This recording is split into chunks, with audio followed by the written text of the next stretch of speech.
प्रजातन्त्र आएको खै त, गाउँ सहरमा खुसियाली छाएको खै त, आशा बोकी जानेहरू लासा पनि फिर्ता हुन्छन्, ए माटोमा रोजगारी पाएको खै त, आयो भन्छन् प्रजातन्त्र आएको खै त।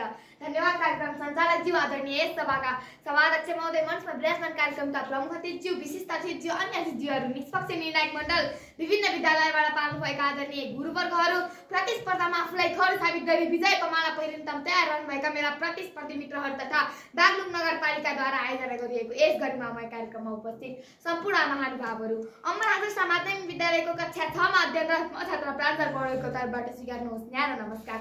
सर्वप्रथम एउटा असाध्यै महत्त्वपूर्ण र सान्दर्भिक विषयवस्तुमा वक्तृत्व कला प्रतियोगिता आयोजना गरी मलाई पनि आफ्ना सार्वजनिक मन्तव्यहरू प्रस्तुत गर्ने सुनाउन अवसर प्रदान गर्नुभएकोमा आयोजकप्रति हार्दिक आभार प्रकट गर्दै विलम्ब नगरी आफ्ना भराहरू राख्ने अनुमति चाहन्छु।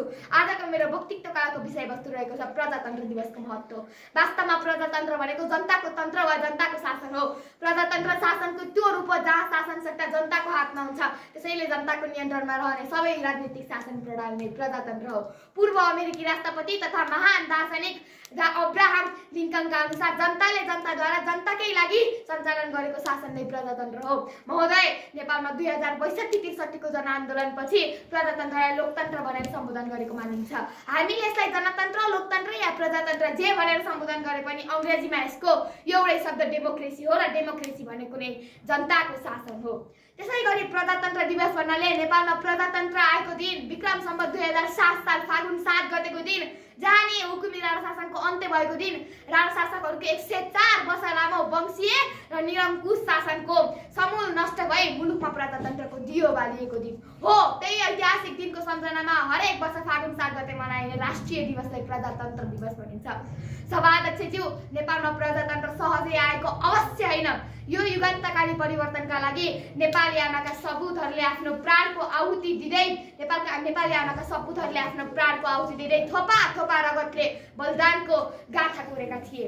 जब जहानीय राणा शासनको मर्मान्तक प्रहारले नेपाली समाजको मुटुको टार टुटेको थियो, भण्डारखाल पर्व र कोत पर्वको नरसंहारले वीर गोर्खालीहरूको हृदय दुखेको थियो अनि अन्याय, अत्याचार र उत्पीडनको बुटले छाती कुल्चेको थियो, ठिक त्यति नै बेला महान शहीद लखन थापाको टोलीले राणा शाही विरुद्ध धावा बोल्दा उहाँलाई छाला काटेर नुनचुक र खुर्सानी लगाई बर्बरतापूर्वक रूपमा झुन्डाएर मृत्यु दण्ड दिएको थियो। देश र जनताका मुक्तिका खातिर शुक्रराज शास्त्री, धर्मभक्त माथेमान दशरथ चन्द्र ठाकुर र गङ्गालाल श्रेष्ठ जस्ता युग पुरुषहरूले हाँसी फाँसीको सुली चढेको गर्विलो इतिहासले तपाईँ हाम्रो शीर्ष सगरमाथा झै संसार सामु उच्च भनेको होइन र अवश्य पनि हो। तर विडम्बना, नेपालमा प्रजातन्त्र स्थापना भएको 74 वर्ष पुरा भइसक्दा पनि अझैसम्म यसको सुदृढ विकास हुन सकेको छैन। प्रजातन्त्रलाई पटक पटक प्रहार गर्ने काम मात्र भएको छ। फोहोर राजनीतिले गर्दा प्रस्तावनै लागेको प्रजातन्त्रमा पटक पटक ग्रहण लाग्यो। राजा महेन्द्रले 2017 साल पुस 1 गते कु गरेपछि प्रजातन्त्र निमुठिँदै गयो। हाल देशमा रहेका तीनै तहका सरकारहरू जनताको आशा र भरोसा बन्न सकेका छैनन्। समाजमा भ्रष्टाचार, बेरोजगारी, नातावाद, कृपावाद, हत्या, हिंसा र विभेद अझै हटिसकेका छैनन्। गाउँ गाउँमा पुगेका सिया दरबारहरूमा स्रोत साधन पुगे तापनि भ्रष्टाचार झनै मौलाएको छ। जनताले अनुभूति गरे जति सुशासन कायम हुन सकेको छैन। प्रजातन्त्रको मिठो फल त केवल हुने खाने र पहुँचवालाले मात्र खाएका छन्, आम जनता त चाख्न समेत पाएका छैनन्। आउनुहोस् अब आजको यो परिवेशमा प्रजातन्त्र दिवसको महत्त्वमा चर्चा गरौँ। प्रजातन्त्रले हरेक नेपालीलाई अधिकार सम्पन्न नागरिकको हैसियत प्रदान गर्यो। 2007 सालको क्रान्तिको क्रममा उभिएर नै आज नेपाल संघीय लोकतान्त्रिक गणतन्त्रमा पुग्न सफल भएको हो। महिला मधेसी लगायतका सबै पछाडि परेका समुदायहरूलाई राज्यको मूलधारमा मात्र होइन नेतृत्वमा पुर्याउने काम पनि उन्नत लोकतन्त्रले गरेको छ। प्रजातन्त्रले समावेशी समानुपातिक प्रतिनिधित्वको सिद्धान्त स्थापित गरेको छ। प्रजातन्त्रको स्थापनापछि पछाडि पारिएका सबै समुदायहरूले अधिकार मात्र पाएर नेपाली बीचको साझा भावना पनि बढ्दै गएको छ।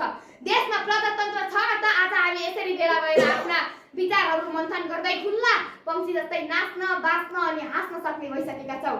अत राज्य संस्थामा पुगेका कसैले गल्ती गर्छन् भने समग्रमा पद्धतिलाई दोष लगाउनु कदापि उचित हुँदैन। त्यो व्यक्तिको कमजोरी हो, व्यवस्थाको होइन। त्यसैले भन्ने गरेको छ प्रजातन्त्रको विकल्प अझ उन्नत प्रजातन्त्र हो। तसर्थ आउनुहोस् विद्यार्थी साथीहरू, हातेमालो गरेर अगाडि बढौँ। प्रजातन्त्रले दिएका उपलब्धिहरूको रक्षा गर्दै पूर्वजहरूको स्वाभिमान, वीरता र आदर्शलाई भई देशको समग्र विकासमा एकताबद्ध भौ। जाँदा जाँदै प्रजातन्त्र दिवस 2081 को उपलक्ष्यमा यहाँ उपस्थित सम्पूर्णमा बधाई तथा शुभकामना व्यक्त गर्दै बिदा हुने अनुमति चाहन्छु। धन्यवाद। नमस्कार।